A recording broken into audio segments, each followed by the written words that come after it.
जय गुरुदेव।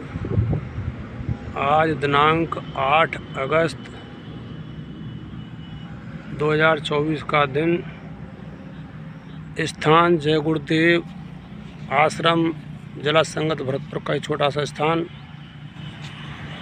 और आप देख रहे हैं जय गुरुदेव चैनल नदवई। इस समय जो भविष्यवाणियाँ की गई हैं 2024-25 के लिए, उनका कार्य शुरू प्रारंभ हो गया है। तो मैं आपको अभी ये बतलाने वाला हूँ कि जो बांग्लादेश है वहाँ गदर हो चुका है और वहाँ की प्रधानमंत्री इस समय भारत देश के अंदर आकर के शरण ली हुई है। पूरे विश्व में ऐसा होना है जो हमारे गुरु महाराज ने पहले कहा है। तो आप इस चैनल को देखते रहें। यदि आप पहली बार देख रहे हो तो सब्सक्राइब अवश्य करें। जय गुरुदेव। जैसा कि आप सभी गुरु भाई बहन गुरु महाराज के वचनों को सुन चुके हैं, तो गुरु महाराज ने एक पद सुनाया था सूरदास जी का, कर रे मन धीरज क्यों ना धरे, सम्मत 2000 के ऊपर ऐसा योग ऊपर है। तो स्वामी जी ने कहा था 2000 कहा है, 3000 नहीं कहा है। और इस समय आज जो संवत चला हुआ है वो 2081 है, यानी अगली 19 वर्ष शेष रही हैं 3000 से पहले। तो उसमें कहा गया है, करे मन धीरज क्यों ना धरे, सम्मत 2000 के ऊपर ऐसा योग ऊपर है, पूर्व पश्चिम उत्तर दक्षिण चहुँ दिस काल फिरे। आगे कहा है कि अकाल मृत्यु जग माही व्यापे, प्रजा बहुत मरे, करे मन धीरज क्यों ना धरे। तो वो समय अभी आया नहीं है जो गुरु महाराज ने सूरदास जी का ये पद सुनाया था। और ऐसा लगता है बहुत नज़दीक समय में ये समय आने वाला है। जैसा कि हम देख रहे हैं बांग्लादेश की स्थिति आज, और काफ़ी भविष्यवाणी गुरु महाराज की हुई मैं आपको बतलाऊँगा। पहले इस पद को पूरा करके आप सुना देता हूँ। तो गुरु महाराज आगे कहता कि सहस्त्र वर्ष लो सत्य को व्यापे, धर्म की बेल बढ़े,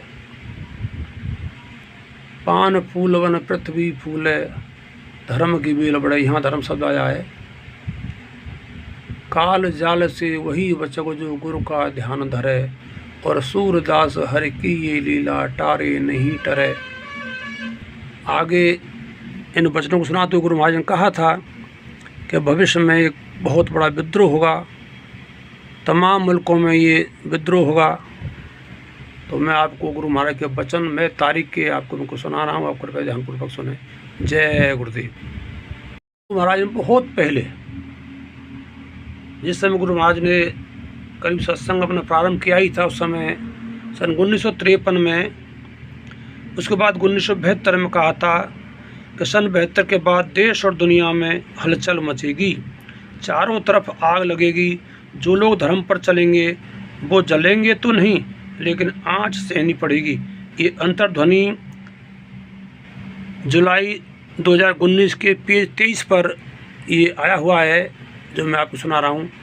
तो ये क्लियर है कि 72 के बाद देश और दुनिया में हलचल मच चुकी है। गुरु महाराज का एक एक वचन सत्य हो रहा है। जय गुरुदेव। आगे गुरु महाराज ने कहा था कि जो महापुरुष पैदा हुआ है, ये 1954 में कहा है, कुछ समय बाद, जो महापुरुष पैदा हुआ है वह धर्म का महान होगा। भारत ने सारे विश्व के लोग उसकी बात सुनेंगे, न्याय की एक संहिता बनाएगा, एक झंडा होगा। इस व्यक्ति को इतना जन समर्थन प्राप्त होगा कि सारे विश्व के लोग दांतों तले उंगली दबाएंगे। ये सत्संग प्रयागराज 1954 का है, जो मैंने आपको अभी गुरु महाराज का सत्संग सुनाया है कि ऐसे एक महान पुरुष का जन्म यहाँ हो चुका है जो विश्व भर उसकी ओर देखेगा। जय गुरुदेव। ने सन 1962 में ये कहा कि भारत के ऊपर किसी का शासन नहीं रहेगा, भारत अखंड राज्य होगा, विश्व के सभी देश नहीं रहेंगे, विश्व पर भारत का राज रहेगा और संपूर्ण विश्व का विधान इसी कृष्ण और राम की भूमि भारत से बनेगा। अंतर्ध्वनि जुलाई 2019 पेज 24 पर यह प्रिंट हुआ है जो मैं आपको सुना रहा हूँ। जय गुरुदेव। आगे स्वामी जी ने 31 मार्च 1967 को जयपुर से ये वचन कहे थे कि दिल्ली वालों तुम अच्छी तरह से सोच लो। हम तो यह कह रखा है हमने तो यह कह रखा है कि एक वक्त और ज़माना ऐसा आएगा कि दिल्ली के लोग उतार कर नीचे न बैठा दिए जाएं, तो 3.5 हाथ का आदमी मत समझना मैं वह आदमी हूँ। गुरु महाराज स्पष्ट कहा है दिल्ली वालों के लिए, यानी जो सत्ता में उस समय विराजमान थे, कि आप ये सोच लो कि हमने ये कह दिया है कि एक समय एक ज़माना ऐसा आएगा कि दिल्ली के जो लोग सत्ता में हैं उनको नीचे उतार करके ना बैठा दिया जाए, तो मुझे 3.5 हाथ का आदमी मत समझना। ये गुरु महाराज के सत्य वचन हैं। आगे भी गुरु महाराज बहुत कुछ कहा है। भारत में कोई सत्ताधारी ऐसा आएगा, उसके बारे में कहा है कि आगे एक जालिम आएगा जो राजनीति के भ्रष्ट लोगों को अकेले ही समाप्त कर देगा। यानी ये शब्द गुरु महाराज के संग 1972 गोरखपुर के सत्संग में उन्होंने कहा है कि आगे भविष्य में एक जालिम आएगा जो राजनीति के भ्रष्ट लोगों को अकेले ही समाप्त कर देगा। तो आप इस समय देख रहे हैं कि हो सकता है इस समय जो प्रधानमंत्री हैं वही जालिम हों जिन्होंने तमाम ईडी वगैरह लगा के देश के भ्रष्ट नेताओं के ऊपर छापा मार रखा है। जय गुरुदेव। आगे गुरु महाराज ने 12 जनवरी 1992 को भविष्य में बहुत बड़े बड़े युद्ध होंगे, इजराइल और अरब में आपसी युद्ध होगा, अरब का अधिकांश भाग इजराइल में हो जाएगा। यानी ये कहा है कि इजराइल के अधिकार में हो जाएगा, अरब में भी जो कुछ भागों में भारत का अधिकार होगा। गुरु महाराज ने उसी समय कहा है कि पूर्व का पाकिस्तान समाप्त हो जाएगा, अब पश्चिम का भी पाकिस्तान समाप्त हो जाएगा।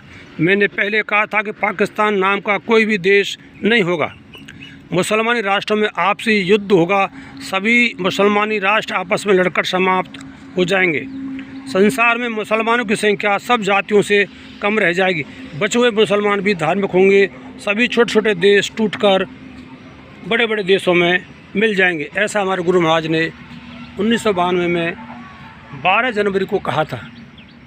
आगे कहा है कि विश्व के अधिकांश देशों में आपसी लड़ाई होगी, भारी संख्या में नरसंहार होगा, और काफ़ी इस समय आप भविष्यवाणी सुन रहे हैं कि वो समय बहुत नज़दीक आ चुका है जब विश्व की जनसंख्या बहुत कम हो जाएगी। और गुरु महाराज कहा है कि ऐसे कीटाणु बम छोड़ जाएंगे, उन कीटाणु बमों के द्वारा जो हवा में फैल जाएंगे तो उससे काफ़ी जनधन की हानि होगी। ऐसा काफ़ी गुरु महाराज ने अब समय समय पर कहा है। तो मेरा निवेदन, इस समय जो देश विदेशों की स्थिति बनी हुई है वो बिल्कुल परिवर्तन के बिल्कुल कागार पर है, कभी भी परिवर्तन हो सकता है। इससे पहले शायद हम, मेरे अनुमान से मैं कहता हूँ कि जो गुरु महाराज कहा है कि 14वीं सदी के बाद में एक सफ़ेद वर्षधारी उतरेगा, ऐसा जो कुरान में लिखा हुआ है, बतलाया गुरु महाराज ने। तो वो कीटाणु बम छूटने वाली बात तो समाई थी, वो बिना कीटाणु बम छूटे, और कीटाणु बम जब छूटेंगे जब पूरे विश्व में हाहाकार मच जाएगा, विश्व युद्ध होगा, तब वो सफ़ेद वर्षधारी महात्मा उतरेगा और वो आकर के उन गोलों को उन हवा चला करके और चीन और पाकिस्तान को धकेल दिया जाएगा, जिससे वहाँ के लोगों की नुकसान होगा। चीन भी खत्म हो जाएगा। सन 1992 में गुरु महाराज कहा है चीन खत्म होगा, रसा भी खत्म होगा। ऐसे सब गुरु महाराज के सत्संग के माध्यम से आपको मिलते हैं। तो मेरा निवेदन है, समय बहुत ख़राब आ रहा है, इसलिए आप धार्मिक रहें और जो विश्व में हो रहा है इसको आप गौर करते रहें। जय गुरुदेव। 31 मार्च 1967 को कहा था कि सुन लीजिए आप, जो भविष्य में कहेंगे वही होगा, अब पक्का बहुमत होने जा रहा है, इन सब का बहुमत स्थापित हो जाएगा तो बच्चों का आएगा। बच्चों के बाद में जब उनका बहुमत जल्दी जल्दी ख़त्म हो जाएगा तो उसके बाद में आने वालों को आप महात्मा कहें या ऋषि कहें या इनको ईश्वर कहें या इनको आप राम कहें, कृष्ण कहें, मुसलमान उनको मोहम्मद कहें, ईसाई ईसा मसीह कहें, उनके बहुमत से देश में धर्म का निर्माण होगा। ये हमारे धर्म के जो उपदेशक हैं, जो धार्मिक आस्था लेकर के भारतवर्ष में राज करेंगे, उनके बारे में ये जयपुर में ही गुरु महाराज ने कहा था। और उसी समय गुरु महाराज ने एक बात और कही थी, उसको भी आप कान खोल कर सुन लें। खैर, अगर मैं आपको यह कह दूं कि इन माताओं से ऐसे बच्चों का अवतार हो गया है, या इन माताओं के गर्भ से कुछ ऐसे बच्चों का अवतार हो गया है जो आपको सीधा करेंगे, बिल्कुल सीधा कह दिया है कि जो आपको सीधा करेंगे। अब ये किन लोगों को इशारा है, ये गुरु महाराज जाने, या जो समझदार वो स्वयं समझ लें वो किस और ऐसा किया है। तो इसको फिर से सुनिए। आपको सीधा करेंगे और दिल्ली वालों को सीधा करेंगे, लखनऊ वालों को और जयपुर वालों को सीधा करेंगे, और वह बच्चे इन माताओं के गर्भ से कुछ आ गए हैं और उसका ध्यान आपको थोड़े दिनों में होने वाला है। उसका संकेत आपको हर प्रांत में कर देंगे। ये अमर संदेश जनवरी 2020 के 259वें पेज पर ये गुरु महाराज का जयपुर का जो 31 मार्च 1967 का सत्संग है, वहाँ गुरु महाराज सीधा कहा था। तो आप समझिए दिल्ली में इस समय जो मौजूद सत्ताधारी हैं वो, और लखनऊ में जो सत्ताधारी हैं वो, और हो सकता है राजस्थान के जयपुर में भी वो सत्ताधारी हों जो हमको तुमको सबको सीधा करेंगे। ये गुरु महाराज के वचन हैं। आगे और भी वचन मैं आपको सुनाता हूँ। 12 दिसंबर 1971 को एक स्थान पर गुरु महाराज ने कहा कि वह महान आत्मा जो विश्व में सुधार करेगी भारत में जन्म ले चुकी है और उसकी अवस्था 30 वर्ष के ऊपर है। वह शीघ्र ही अनेक अवतारी शक्तियों को संगठित कर लेगी जो जगह जगह बिखरी हुई हैं। वह महापुरुष यूपी का होगा। तो मेरा इस समय उन लोगों से ये कहना है कि जो रामपाल को मानते हैं कि ये वो महान शक्ति है जिसके बारे में गुरु महाराज ने घोषणा की थी, तो वो ध्यानपूर्वक इसको पढ़ लें, सुन लें कि वो 1971 में दिसंबर के महीने में 12 तारीख को कहा था कि वो महान आत्मा 30 वर्ष के ऊपर है और उसका जन्म वह महापुरुष यूपी का है, ऐसा उन्होंने कहा है। तो यूपी का महापुरुष वो है जो महान आत्मा है जिसकी उम्र 30 वर्ष गुरु महाराज ने बतलाई है। जय गुरुदेव।